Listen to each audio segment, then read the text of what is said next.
Hello guys, dumating na kanina yung hinihintay kong parcel ni Rosmar. Parcel. Ito yung in-order ko.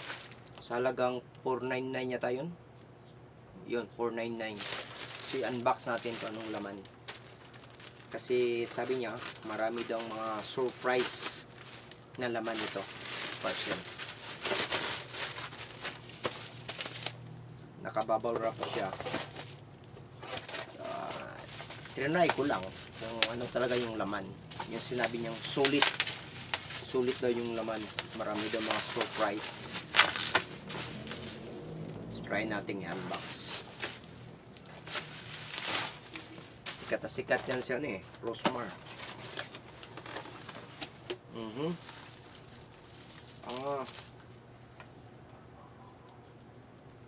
Ito yung mga laman.